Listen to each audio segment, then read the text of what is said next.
Assalamu alaikum everyone, welcome to Nursing Talk. Today we are going to revise some important MCQs for nursing competitive exams. Before starting, subscribe the channel to get more updates and videos. So let's start with the first objective. पहला objective ऐसे है, a nurse cares for dying patient by providing physical, psychological, social and spiritual care for the patients. This service is known as, पहला option है respite care, दूसरा option है palliative care, तीसरा option है hospice care, चौथा option है extended care. जब भी हम केयर देते हैं किसी डाइंग पेशेंट को या उस पेशेंट को जो डायग्नोस हुआ होगा टर्मिनली इल, उसको हम बोलते हैं hospice care. Okay, so right option here is the hospice care. Hospice care वो केयर होता है जो हम उन पेशेंट्स के लिए देते हैं जिनको डायग्नोस किया गया है एज टर्मिनली इल पेशेंट्स और जिनकी लाइफ स्पेन कम होती है. उनकी इलनेस रिड्यूस करने के लिए हम ये केयर देते हैं जिसको हम बोलते हैं hospice care. Okay, hospice is the right option here. दूसरे ऑप्शंस की तरफ हम जाते हैं. रेस्पाइट केयर जो था, रेस्पाइट केयर इस गलत ऑप्शन है यहाँ पे. Respite care means temporary short term care. Okay, it means short term care जो हम किसी पेशेंट के लिए देते हैं, शॉर्ट टर्म केयर. और planned temporary short term care हम इसको बोलते हैं जिसको हम रेस्पाइट केयर बोल सकते हैं. Okay, second option is palliative care जो एक रॉन्ग ऑप्शन है यहाँ पे. Palliative care means the symptomatic care. Palliative care भी हम देते हैं पेशेंट्स के लिए उनकी इलनेस रिड्यूस करने के लिए, symptomatic care. Okay, for example cancer patient का इलनेस रिड्यूस करने के लिए हम देते हैं palliative care. Okay, third is hospice care which is the right option. The care given to the terminally ill patient is called as hospice care. Okay, fourth is the extended care. Hospitalization के बाद अगर कोई disable हो जाए, अगर उसको हम long term care देते हैं, that means the extended care, long term care. Okay, so hospice care is given to the patients who are terminally ill, so the hospice care is the right option here. The second objective is like this, which is a drug of choice for the management of eclampsia. eclampsia manage करने के लिए drug of choice कौन सा इनमें से? पहला option है sodium नाइट्रोक्साइड, दूसरा है मैग्नीशियम सल्फेट, तीसरा है डोपामीन, चौथा है लेबेटोलॉल. बहुत ही इंपॉर्टेंट ऑप्शंस भी हैं. ऑप्शंस में भी आपको ऑब्जेक्टिव्स आ सकते हैं, आप ध्यान रखिए यहाँ पे. इक्लम्पशिया पहले मैं आपको बताऊँ, eclampsia is the severe complication of the preeclampsia. Eclampsia में क्या होता है, किसी कोई भी पेशेंट हो, प्रेग्नेंट लेडी यूजुअली होता है इसमें. प्रेग्नेंट लेडी में क्या होता है, फिट्स एंड सीजर्स आते हैं. अल्टीमेटली अगर हम ट्रीट और डायग्नोज पहले ही नहीं करें तो प्रेग्नेंट लेडी में कोमा भी हो सकता है. ओके, और इसका ड्रग ऑफ चॉइस जो होता है that is magnesium sulphate. MgSO4 हम देते हैं किसके लिए, for the management of eclampsia. Okay, जो बाकी सारे ऑप्शंस थे, पहला सोडियम नाइट्रोक्साइड था. Sodium nitroxide is a potent vasodilator. Okay, क्या होता है ये, वेजोडाइलेटर. वेजोडाइलेटर, वेजोडाइलेटर किसके लिए देते हैं, for the management of the hypertension. ये आपको याद रखना है. तीसरा ऑप्शन यहाँ पे है dopamine. Dopamine is the inotropic agent. ये इनोट्रोपिक एजेंट जो होता है ये हम किसके लिए देते हैं, इनोट्रोपिक एजेंट ये हम देते हैं to improve the functioning of the heart, to improve the pumping functioning of the heart. Okay, usually हम जो ये डोपामीन है ये हम देते हैं शॉक के लिए. ओके, जिन पेशेंट्स में शॉक हो उनमें हम देते हैं, शॉक में जो पेशेंट हो उनमें हम देते हैं dopamine. Okay, to improve the functioning of the heart. वो शॉक किसकी वजह से होना चाहे, by the heart failure, by the cardiac arrest. अगर किसी पेशेंट में शॉक हो उस टाइम हम देते हैं dopamine. That is inotrope, it increases the contractility of the heart. Okay, चौथा ऑप्शन यहाँ पे है labetalol. Labetalol is the beta adrenergic blocker. Okay, ये आपने सुना ही होगा, बीटा एड्रेजेनिक ब्लॉकर हम पढ़ते हैं. एड्रेजेनिक मैंने पढ़ा है पिछले लेक्चर्स में, adrenergic blocker. Okay, beta adrenergic blocker is used for the management of hypertension. किसके लिए देते हैं हम, हाइपरटेंशन के लिए यूजुअली हम देते हैं बीटा एड्रेजेनिक ब्लॉकर. ओके, यहाँ पे मुझे याद आ रहा है पिछली बार JKSSB में लेबेटोलॉल पे एक क्वेश्चन आया था, सेफेस्ट ड्रग कौन सा होता है प्रेगनेंसी में जो हाइपरटेंशन के लिए हम लेबेटोलॉल देते हैं. ओके, ये भी आपको याद रखना है. It's safest drug in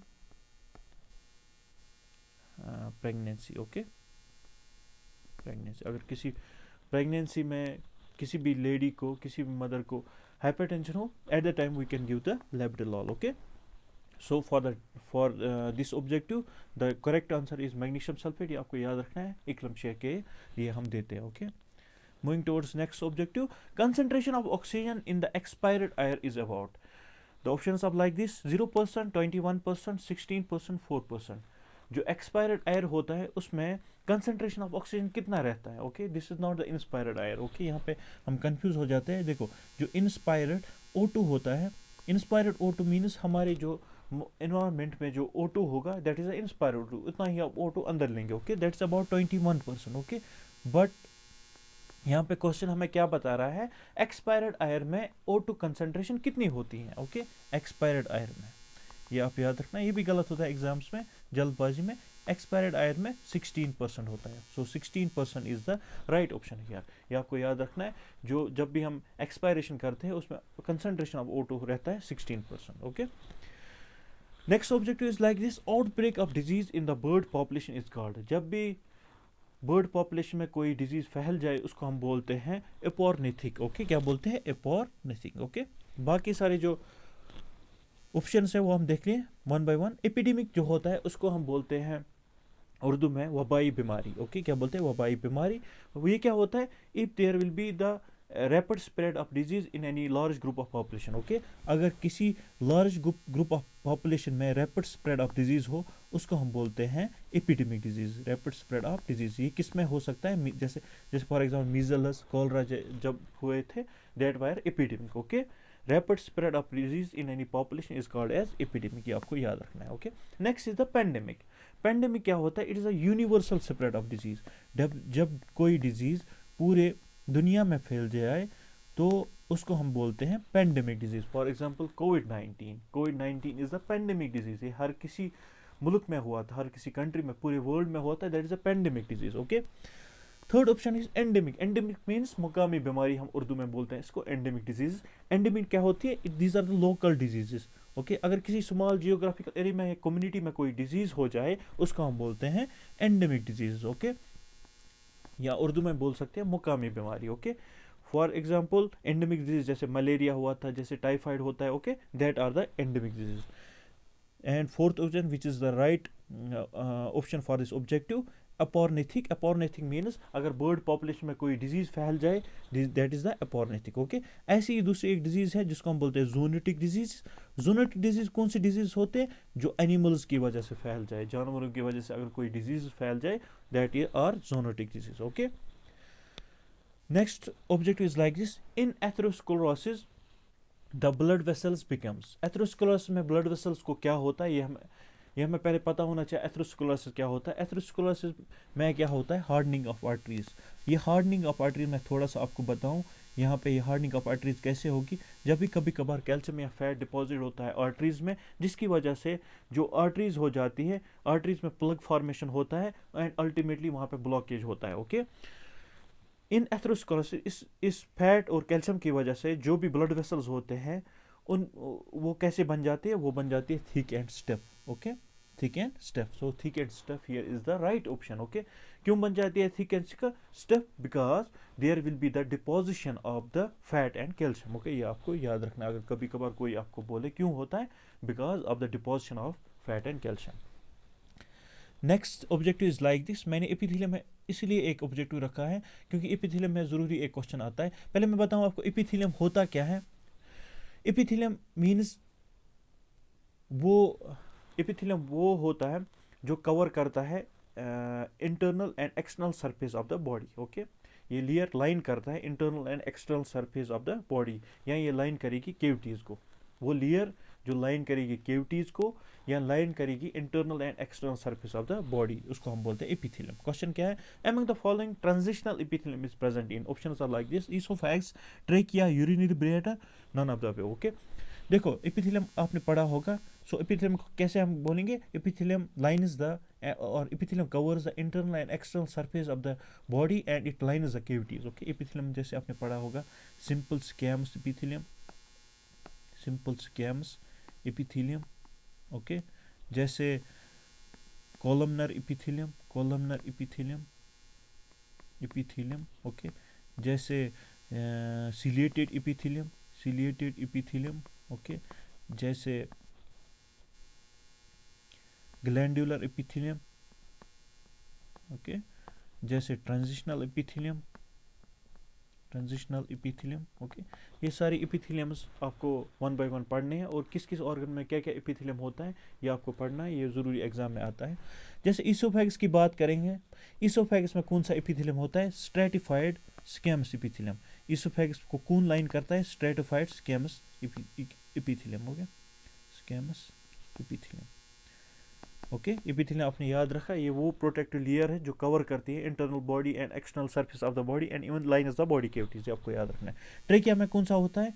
ciliated. Okay, trachea में होता है ciliated columnar epithelium, pseudostratified columnar epithelium, यहाँ पे याद रखो। यूरिनरी ब्लैडर में क्या होता है? ये transitional epithelium. So here the urinary bladder is the right option, इसमें होता है ट्रांजिशनल एपिथेलियम। ओके, ऐसे ही आप याद रखो, स्टोमक को कौन लाइन करता है? स्टोमक का प्रोटेक्टिव लेयर कौन है? Simple columnar epithelium. Okay, simple columnar epithelium. Kidneys, ये पिछली बार आया था जेकेएसएसपी में, किडनीज को कौन लाइन करता है? Simple cuboidal epithelium, simple cuboidal epithelium. Okay, epithelium के बारे में पढ़िएगा आप ज़रूर, क्योंकि एपिथेलियम के में एक ना एक क्वेश्चन ज़रूरी आता है। बस मेन ऑर्गन्स पढ़े, kidneys, urinary bladders, fallopian tubes को कौन लाइन करता है, ये जीआईटी ट्रैक्ट को कौन लाइन करता है, रेस्पिरेटरी सिस्टम को कौन लाइन करता है, ये आप पढ़िएगा। Next objective is like this, infective period of Aedes mosquito. Aedes mosquito वो मॉस्किटो जो डेंगू फैलाती है। In dengue is infective period, देखो यहाँ पे इस ऑब्जेक्टिव में एक गलती होती है। हम इन्फेक्टिव पीरियड को समझते हैं this is the incubation period. Incubation period क्या होता है? जब पर्सन इन्फेक्ट हो जाता है और start of the symptoms, that is the incubation period. For the in case of this incubation period is 8 to 10 days, but this is the infective period. जब भी इंक्यूबेशन पीरियड होता है, उस पीरियड के बाद इन्फेक्टिव पीरियड स्टार्ट होता है। और इस केस में एडीज मॉस्किटो में क्या होता है? Infective period remains till death. Okay, till death is the right option, ये आप याद रखना। 8 to 10 days is a wrong option here. अगर इंक्यूबेशन पीरियड था ह्यूमंस में कितना होता है, या एडीज कितना, डेंगू का इंक्यूबेशन पीरियड कितना रहता है, that is about 8 to 10 days, but after this 8 to 10 days it remains infective until death in the mosquito. Okay, ये आपको याद रखना, till death is the right option here. Next objective is like this, nigri bodies are found in the cells infected with.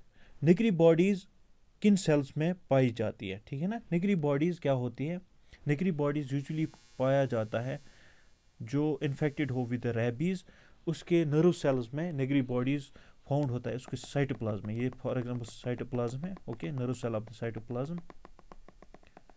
This is the cytoplasm of the nerve cell infected with rabies. उसमें एक Oval shaped structures होते हैं जिनको हम बोलते हैं निगरी bodies. Okay, इनकी वजह से क्या होता है? It causes the acute inflammation of the brain. Okay, जिसकी वजह से साइकोसिस हो सकता है एंड वायलेंट एग्रेशन हो सकता है। कॉजेज द साइकोसिस एंड वायलेंट एग्रेशन। ओके, ये आपको याद रखना है। So negri bodies are found in the cells infected with the rabies virus, ये आपको याद रखना है। ओके, निगरी बॉडीज किन सेल्स में होते हैं ये भी याद रखो।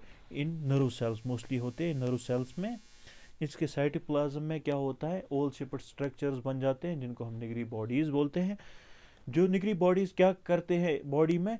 ये काज करते हैं acute inflammation of the brain which causes साइकोसिस and violent aggression. Okay, so rabies virus is the correct answer here. Next objective is like this, one of the complication of hyperemesis gravidarum. hyperemesis gravidarum की complication क्या है? पहले मैं बताऊँ आपको hyperemesis gravidarum में क्या होता है प्रेग्नेंट लेडी में। hyperemesis gravidarum में persistent nausea and vomiting होता है।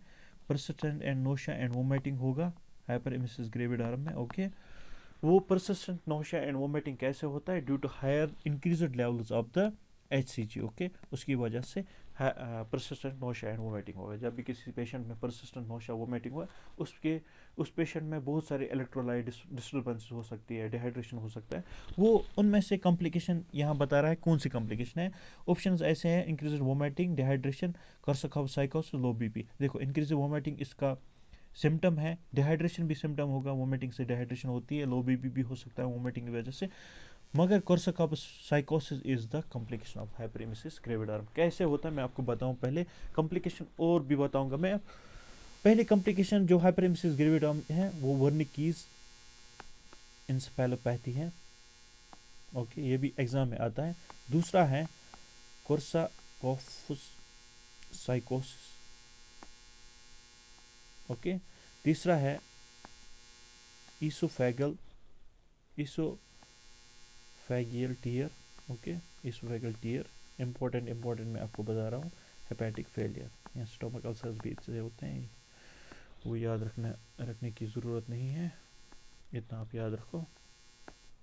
ओके, Wernicke's encephalopathy साइकोसिस usually occurs due to the deficiency of vitamin B12। कभी कभार ये भी एग्जाम में आता है, ये कैसे होता है, ड्यू टू डिफिशिएंसी ऑफ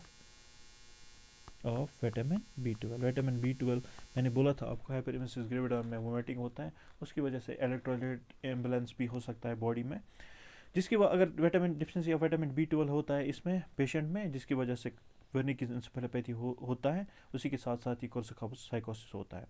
इस पेशेंट में आप इसोफेगल टीयर भी दे सकते हो।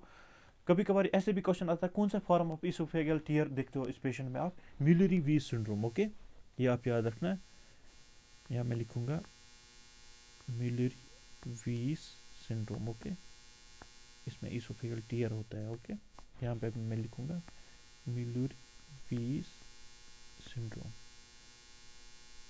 is a complication of hyperemesis gravidarum। Okay, so main complication क्या है आपको याद रखना, 4 वर्निकीज एन्सेफेलोपैथी, कोर्साकॉपस साइकोसिस, इसोफेगल टीयर, हेपेटिक फेलियर। मैंने आपको बताया ये वर्निकीज एन्सेफेलोपैथी, कोर्साकॉपस साइकोसिस कैसे होता है, due to deficiency of vitamin B12। Oesophageal tear का दूसरा नाम है मिलरी वीज सिंड्रोम, ये भी आप याद रखना है। अल्टीमेटली हेपेटिक फेलियर होता है, जब हेपेटिक फेलियर होगा and encephalopathy will be there, जो पेशेंट होता है वो कोमा में चली जाती है। Okay, pregnant lady. Okay, next objective is like this: an important aspect of nurse patient relationship is, okay, important aspect of nurse patient relationship is always therapeutic। okay, it will be never personal, social and casual। हमें patient के साथ ना personally जाना है, socially ना casually, हमें always रहना है उसके लिए therapeutically। okay, जब भी अगर हम कोई पर्सनल, सोशल और कैजुअल रिलेशनशिप बनाए किसी पेशेंट के साथ, दैट इज प्योरली लीगल, ये आपको याद रखना है। So therapeutic here is the right option. Next objective is like this: BCG vaccine can be given after birth, if not can be given up to। Options ऐसे हैं, 1 month, second option 6 months, तीसरा option है 9 months, fourth option is 12 months। Okay, BCG vaccine अगर हम birth पे नहीं देंगे, BCG vaccine usually हम देते हैं अगेंस्ट ट्यूबरकुलोसिस। ओके, ट्यूबरकुलोसिस के लिए देते हैं, जब भी बच्चा पैदा होता है इन्फेंट में हम BCG वैक्सीन देते हैं। अगर उस टाइम हम BCG वैक्सीन ना दें तो हम कब तक दे सकते हैं, we can give up to the 12 months। ये आपको इतना याद रखना है, 12 महीने तक, 1 साल तक हम ये BCG वैक्सीन देते हैं। Okay, and it is against the tuberculosis, ये आपको याद रखना है। और इम्यूनाइजेशन शेड्यूल आपको ज़रूरी पढ़ना है, मैंने इस पे एक लेक्चर ऑलरेडी बनाया, वो आप पढ़िए, वो 2-3 मिनट का लेक्चर है, बस वही आपको एग्जामिनेशन के लिए ज़रूरत पड़ेगा। Okay, next objective is like this: which are the following is the muscle relaxant. इनमें से कौन मसल रिलैक्सेंट है? पहला ऑप्शन है थायोपेंटीन, दूसरा ऑप्शन है कीटामीन, तीसरा ऑप्शन है इपेंटोल, चौथा ऑप्शन है पेनक्यूरियम ब्रोमाइड। देखो, अगर आपको ऑब्जेक्टिव्स ऑप्शंस के बारे में पता होगा 1 by 1, तो आपको इजीली पता चलेगा कि कौन सा इसमें, अगर आपको मसल रिलैक्सेंट नहीं पता होगा कौन सा इसमें मसल रिलैक्सेंट होगा। ओके, देखो थायोपेंटीन जो है ये अल्ट्रा शॉर्ट एक्टिंग बार्बिट्रेट है, अल्ट्रा शॉर्ट एक्टिंग बार्बिट्रेट। ओके, जब अल्ट्रा शॉर्ट एक्टिंग बार्बिट्रेट होगा, that means it is a short acting, it acts as a short acting anesthesia for the procedures like ECT, like intubation के लिए हम देते हैं। Okay, इन सारी छोटी मोटे प्रोसीजर्स के लिए हम ये थायोपेंटीन सोडियम देते हैं। Okay, it's ultra short acting बार्बिट्रेट। जो कीटामीन है, इट्स द डिसोसिएटिव एनेस्थीसिया, ये भी हम एनेस्थीसिया में यूज करते हैं, डिसोसिएटिव एनेस्थीसिया। ओके, और जो ये कीटामीन है, it's a non बार्बिट्रेट medication. Okay, ये भी हम देते हैं किसके लिए, फॉर द एनेस्थीसिया। ओके, जो एपेंटोल है, एपेंटोल भी कभी कभार एग्जाम में आता है, ये किस लिए देते हैं हम, इट्स द इंट्रावीनस एनेस्थीसिया, ये भी याद रखो आप, it's the intravenous anaesthesia. Okay, और ये किस लिए देते हैं, for the rapid induction of the anaesthesia, जल्दी एनेस्थीसिया पेशेंट में हो जाए उसके लिए हम एपेंटोल देते हैं। Okay, for rapid induction of anaesthesia, rapid induction of anaesthesia. So the pancuronium bromide here is the right option. Pancuronium bromide, या जैसे अपने हॉस्पिटल्स में देखे होंगे एट्राक्यूरियम हम देते हैं पेशेंट्स में, या डेक्साक्यूरियम देते हैं। ओके, पेनक्यूरियम ब्रोमाइड क्या होता है, it's a neuromuscular blocking agent, neuromuscular blocking agent. So ultimately ये क्या एक्ट करेगा, as a muscle relaxant. So the pancuronium bromide here is the right answer. Okay, next objective is like this: the percentage and the flow of the oxygen in the red color venturi mask. Okay, मैं इन दो objectives में आपको सारा oxygen administration बताऊंगा जो भी examination में आता है। आप यहाँ पे देखिए, क्वेश्चन ऐसे बताता है venturi mask, red colour venturi mask जो होती है, वैल्यू जो होता है उसमें परसेंटेज और फ्लो कितना जाता है वो हमें देखना है। देखो वेंचुरी मास्क क्या होती है, वेंचुरी मास्क डिलीवर करती है a required concentration of oxygen flow. Okay, it delivers required concentration, जितना हमें ज़रूरत होगा पेशेंट के लिए ऑफ O2. ओके, जितना पेशेंट के लिए ज़रूरत होगा उतना ये देता है। कैसे देता है? By the valves. इसमें होता है venturi valves. Okay, venturi valves क्या होता है? That are of different colours, उनमें कलर्स होते हैं। वो कलर्स में वन बाय वन यहाँ पे बताऊंगा। पहले ब्लू कलर होता है, देखो ब्लू कलर की फ्लो रेट हम देखेंगे। This is the flow rate, this is the concentration. Okay, कितना कंसंट्रेशन होगा परसेंटेज में। ब्लू कलर में 2 लीटर्स पर मिनट हम देते हैं एंड 24% ऑक्सीजन कंसंट्रेशन इसमें होती है। Okay, next is the white में कितना होता है? 4 लीटर्स पर मिनट, कंसंट्रेशन 28 रहती है, ये आपको याद रखना है। येलो में कितना होता है? 835 कंसंट्रेशन रहती है। रेड जो क्वेश्चन बताता है ऊपर हमें, रेड में कितना होता है वो हमें इस क्वेश्चन में देखना है। रेड में होता है 10 लीटर्स पर मिनट और कंसंट्रेशन होते हैं 40। ओके, ग्रीन जो होता है, लास्टली ग्रीन जो वैल्यू होता है इसमें 15 लीटर्स हम दे सकते हैं और जो कंसंट्रेशन रहती है that is the 60%. Okay, so the right option for the red is here is 40%, this 40% and 10 litres. Okay, ये आपको याद रखना है, इसमें एक ना एक क्वेश्चन जरूरी आता है। ये आपको याद रखना है, venturi mask delivers required concentration, आपको जितना भी ज़रूरत हो उतना ही देता है। अगर कोई बोले कैसे देता है, it contains the different colourful venturi valves, उसी की वजह से ये दे सकता है। Okay, next here is the recommended flow rate of oxygen via nasal cannula. ये भी एग्जाम में आता है, फेस मास्क में कितना फ्लो जाता है, नेजल कैनुला में कितना फ्लो जाता है, ऐसी दूसरे बाकी सारे मास्क्स उसमें हम देख रहे हैं कितना फ्लो जाता है। वन बाय वन हम देखेंगे। जैसे पहले हम देखेंगे नेजल कैनुला जो होता है, नेजल कैनुला में जाता है 1 to 6 लीटर्स पर मिनट, 1 to 6 लीटर्स पर minute. Okay, next is the simple face mask, जो हम सिंपल फेस मास्क यूज करते हैं, सिंपल फेस मास्क में क्या जाता है? 5 to 8 लीटर्स पर मिनट, ये आपको याद रखना है। Okay, third is the partial rebreather mask, या non rebreather mask। Okay, partial rebreather mask को हम दूसरा नाम बोलते हैं mask with the bag. Okay, इसमें हम देते हैं 6 to 15 लीटर्स पर मिनट हम ऑक्सीजन दे सकते हैं पार्शियल rebreather में या नॉन rebreather में। ओके, चौथा है वेंचुरी मास्क, जो मैंने अभी बताया आपको कितना देते हैं हम, 2 to 15 लीटर्स पर minute. Okay, venturi mask is the most advance type of type given to the patient for administration of the oxygen. Okay, venturi mask. ये सारी फ्लोज आपको याद रखने हैं। नेजल कितना देता है 1 to 6, सिंपल कितना देता है, पार्शियल कितना देता है और वेंचुरी कितना देता है। ओके, ये भी एग्जाम्स में आ सकते हैं। ऐसी और एक चीज़ आता है एग्जाम में जो हजार्ड्स में आता है। हजार्ड्स ऑफ O2 क्या होते हैं? हजार्ड्स। ओके, हजार्ड्स में कौन सा क्वेश्चन आता है?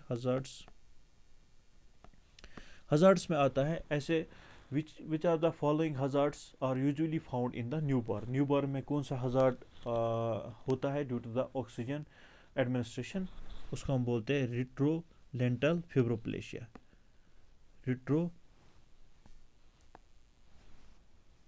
रिट्रोलेंटल फिब्रोप्लेशिया किस में होता है?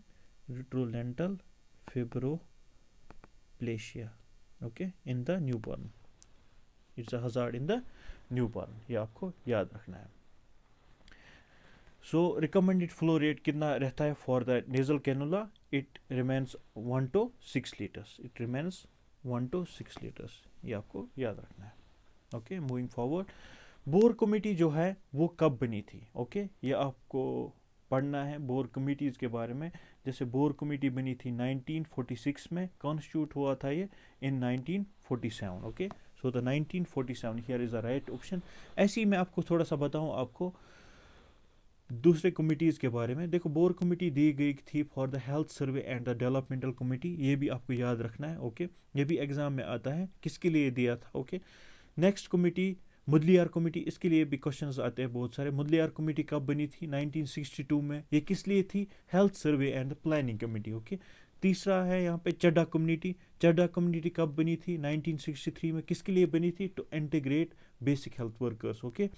चौथी कमेटी है जंगल वाला कमेटी, वो कब बनी थी? 1967 में। वो क्यों बनी थी? For the abolition of the private practices, okay. ऐसी लास्ट कमेटी है जिसको हम बोलते हैं करतार सिंह कमेटी, वो कब बनी थी? 1973 में। वो क्यों बनी थी? For the multipurpose health workers and the family planning. ये आपको ये सारी चीज़ें याद रखना है, और ये याद करिए आप कमिटीज़ एंड एजेंसीज़ और बाकी सारे प्रोग्राम्स जो हैं, मिड डे मील प्रोग्राम्स वगैरह, वो आप याद करें, क्योंकि इनमें से कोई ना कोई क्वेश्चन ज़रूरी आता है, ओके।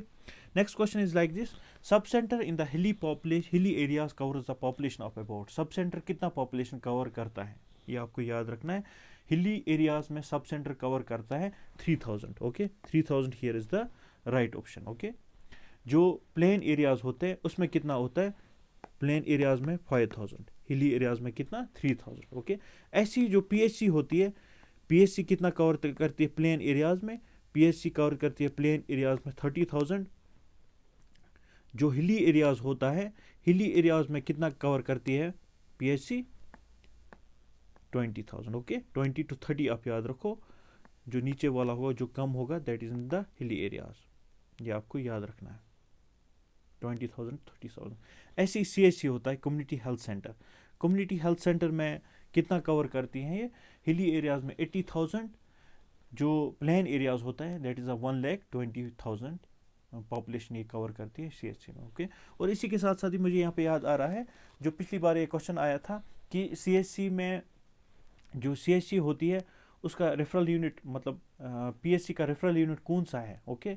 ऐसे एक क्वेश्चन आया था ऑब्जेक्ट टाइप, पीएचसी का रेफरल यूनिट हमेशा सीएचसी रहता है, और कितने पीएचसीज का रेफरल यूनिट रहता है सीएचसी, ओके। 4 पीएचसीज का रहता है for the CHC, okay, community health centre. So the referral unit for the PHC is community health centre, ये आपको याद रखना है। Next objective is like this, which the following congenital cardiovascular disorders is considered as acyanotic. Acyanotic कौन सा है? देखो, जो कंजेनिटल डिसऑर्डर्स हैं जिनको हम बोलते हैं structural malformation of the heart, जो एक बच्चे में होता है, ओके, बर्थ से ही उसकी डिसऑर्डर्स होते हैं, उस मालफॉर्मेशन होते हैं जो बच्चे के हार्ट में, उसमें जो डिजीज होते हैं वो दो तरह के होते हैं, इधर इट विल बी एसाइनोटिक और it will be cyanotic. Acyanotic में यूजुअली आता है patent duct arteriosus, arterial septal defect, ventricular septal defect, ये आपको याद रखना है। साइनोटिक में आता है tetralogy of Fallot, tricuspid atresia, transportation of great arteries, ये आपको याद रखने हैं, ओके। गलती नहीं होनी चाहिए। यहाँ दिया गया है एसाइनोटिक कौन है, ऑप्शंस यहाँ पे है ट्राइकास्पिड एट्रिशिया, ट्राइकास्पिड एट्रिशिया नहीं होगा, that is a cyanotic. Tetralogy of Fallot दूसरा ऑप्शन है, टेट्रोलॉजी ऑफ फैलेट नहीं हो सकता, that is the cyanotic. Transportation of great arteries या truncus arteriosus, okay, that is the cyanotic, वो भी नहीं होगा। Last option is the PDA, patent duct arteriosus, okay. Patent duct arteriosus क्या होता है? Acyanotic, okay. एसाइनोटिक और क्या क्या हो सकते हैं? Arterial septal defect, ventricular septal, okay. Last object is like this, trisomy 21 is otherwise called as. Trisomy 21 को हम दूसरा नाम क्या बोलते हैं, ओके। पहला ऑप्शन है क्लिनफिल्टर सिंड्रोम, दूसरा ऑप्शन है टर्नर सिंड्रोम, तीसरा ऑप्शन है सिकल सेल सिंड्रोम, चौथा ऑप्शन है Downer syndrome, okay. Klinefelter syndrome और टर्नर सिंड्रोम पहले मैं आपको बताऊं, these are the sex linked disorders. Klinefelter's में क्या होता है? 23XXY presence of extra sex chromosome. Turner syndrome में क्या होता है? Monosomy of X chromosome, okay. Monosomy of X, sex chromosome जो होते हैं उसकी मोनोसोमी होती है, एक जो क्रोमोसोम होता है वो डिलीट होता है वहाँ पे। जो क्लिनफिल्टर्स में होता है उसमें एक्स्ट्रा एक होता है, ओके। ऐसे ही सीकल सेल सिंड्रोम है, ये ब्लड डिसऑर्डर है, जो सीकल रेड ब्लड सेल्स होते हैं that become sickle shaped, it is also the genetic disorder, okay. Lastly जो डाउन सिंड्रोम होता है that is the right option, it's a trisomy 21, okay. 21 chromosome पे ट्राइसोमी होती है, उसको हम बोलते हैं डाउन सिंड्रोम, ओके। ऐसी ही दूसरी ये ट्राइसोमीज होते हैं जो आपको याद रखते हैं, जैसे ट्राइसोमी 13 है, इट्स अ पटाउ सिंड्रोम। जैसे ट्राइसोमी 18 है, it's the Edwards syndrome, okay. ये आपको याद रखना है। Trisomy 21 Down syndrome, trisomy 13 Patau syndrome, trisomy 18 Edwards syndrome, okay. ये सारी चीज़ें आपको याद रखना है, okay. This was all about today, hope you like the session, share and subscribe, thank you.